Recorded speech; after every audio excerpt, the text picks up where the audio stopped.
जय श्री राधे, जय श्री श्याम।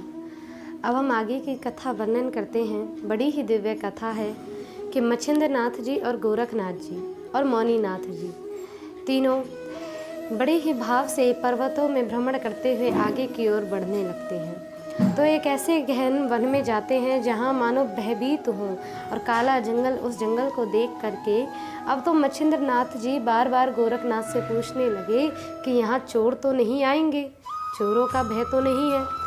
गुरु गोरखनाथ जी को थोड़ा संदेह होने लगा कि गुरुजी हर थोड़ी थोड़ी मिनट पर पूछते हैं कि चोर तो नहीं आएंगे, चोरों का तो भय नहीं है। क्या गुरुजी के पास कोई माया है जो गुरुजी को इतना भय लग रहा है? थोड़ी सी आगे ही गए थे कि उन्होंने देखा कि एक पानी का तालाब नजर आया। अब तो मच्छिंद्र नाथ जी बोले, अपनी झोली रख दी और कहा कि हम तनिक नित्य कर्म से निवृत्त हो जाएं।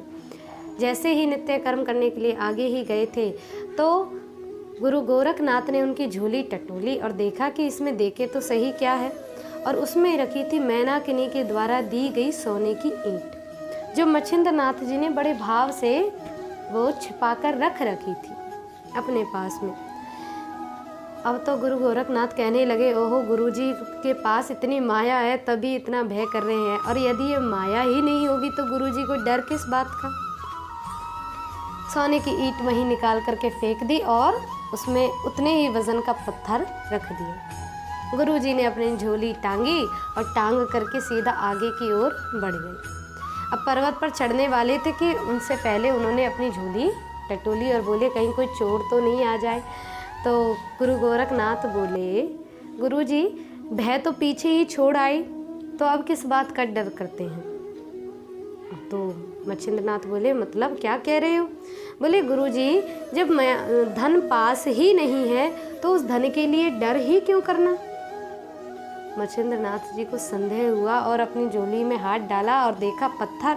तो गुरु गोरखनाथ को खूब खोरी कट्टी कही, खूब सुनाया, और उसे सुन करके भी अब तो गुरु गोरखनाथ थोड़े से शांत रहे और शांत रह करके मन में विचार किया कि गुरुजी इतना क्रोध क्यों कर रहे हैं, वो भी एक सोने की ईंट के लिए। तो थोड़ी सी आगे ही चले थे कि गुरु गोरखनाथ गुरुजी का हाथ पकड़कर चल ही रहे थे कि उन्हें मूत्र क्रिया त्याग करने का मन हुआ। तो जैसे ही मूत्र त्याग किया तो उस त्याग के कारण ही संपूर्ण पृथ्वी ही सोने की हो गई। ऐसा मंत्र उन्होंने उस त्याग में मारा कि उस संपूर्ण पृथ्वी सोने की हो गई। अब तो ये देख करके मच्छिंद्र नाथ बोले कि गोरख ये क्या है? बोले, गुरुजी आपको सोने की इच्छा थी, ले लीजिए अब सोना। तो बोले कि अरे उन ईंटों से तो मैं भंडारा करता। बोले, गुरुजी अब चाहे आप कितना भी कर लीजिए, ये सब सोना आपके लिए, ये सब स्वर्ण आपके लिए ही है, और यदि आपको उन्हीं ईंटों से प्रेम है तो उन्हीं ईंटों को मैं लाए देता हूँ, लेकिन आप इतना क्रोध ना करें। मच्छिंद्र नाथ प्रसन्न हुए और थोड़े से मुस्कुराए। तो बोले, गुरुजी क्या हुआ? बोले, अरे हमें थोड़े ही उन ईंटों से प्रेम है, हमने तो तुम्हारी परीक्षा के लिए ये सब लीला की थी। तुम्हारे जैसा दिव्य शिष्य मिल गया तो उसे क्या ईंटों की इच्छा होगी, उसे क्या इस संसार की इच्छा होगी। ये बात सुनकर के बड़े ही प्रसन्न हुए। अब तो गुरु गोरखनाथ बोले, गुरुजी अब तो आपके लिए भंडारा करना ही है।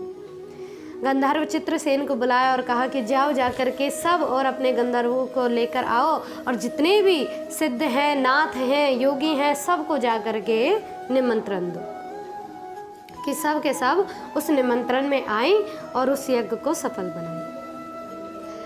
अब वहाँ भंडारा होने लगा और सब के सब आए और दिव्य भाव से उसमें अनेक प्रकार के योगी, अनेक प्रकार के सिद्ध, अनेक प्रकार के संत, सब साधु संत आने लगे। गुरु गोरखनाथ और मच्छिंद्र नाथ बड़े ही प्रसन्न हैं कि ओहो आज तो बड़ा ही दिव्य भाव है, देखो तो सही कि सब के सब आ रहे हैं। गुरु गोरखनाथ बोले, गुरुजी गहनी नाथ अब तक क्यों नहीं आए? तो मधुनामा पंडित के पास जाकर के एक गंधर्व को भेजा और गहनी नाथ को बुलवाया। गहनी नाथ भी आए। गहनी नाथ उस समय 13 साल की अवस्था के हुए। बोले, अब तुम्हें शिव जी ही स्वयं अपना शिष्य बनाएंगे। मच्छिंद्र नाथ ने गहनी नाथ से बड़े ही प्रिय वचन कहे। इधर मौनी नाथ को उपवृक्ष नामक वसु मैनाकिनी के पास में लेकर के गए। मैनाकिनी ने मौनीनाथ को देखकर बड़ी प्रसन्नता प्रकट करी, उन्हें लाड़ किया, दुलार किया और मच्छिंद्रनाथ जी से भी भेंट करी। सबसे भेंट करके अब कुबेर को बुलवाया, कुबेर देव को बुलवाया और कहा कि बड़े भाव से कहने लगे गुरु गोरखनाथ कि आप ये स्वर्ण पर्वत ले जाइए और वस्त्र और अलंकारों की व्यवस्था कर दीजिए ताकि मैं इन संतों की विदाई कर सकूं। कुबेर जी कहने लगे प्रभु इस स्वर्ण को ले जाकर मैं क्या करूंगा, मैं तो आपकी सेवा करना चाहता हूँ। वस्त्र और अलंकार ला करके दे दिए।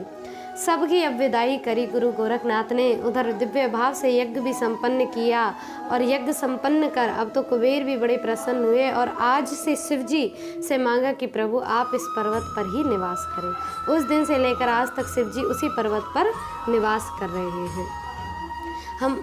हमहावार नामक पर्वत पर वहाँ पर शिव जी बड़े भाव से निवास कर रहे हैं और उन्हीं के चारों ओर पूर्व पश्चिम दक्षिण उत्तर में सब और गहनीनाथ, कनीपानाथ, गुरु गोरखनाथ और मच्छिंद्रनाथ जी भी विराजित हैं। तो आशा है कि आप सभी गुरु गोरखनाथ और मच्छिंद्रनाथ की इस दिव्य कथा को सुनकर के बड़े प्रसन्न हुए होंगे। ऐसे ही अन्य दिव्य कथाओं को श्रवण करने के लिए बड़े ही भाव से हमसे जुड़े रहें और आनंदित रहें, प्रसन्न रहें। ऐसी दिव्य कथाओं को श्रवण करते रहें। जय श्री राधे, जय श्री श्याम।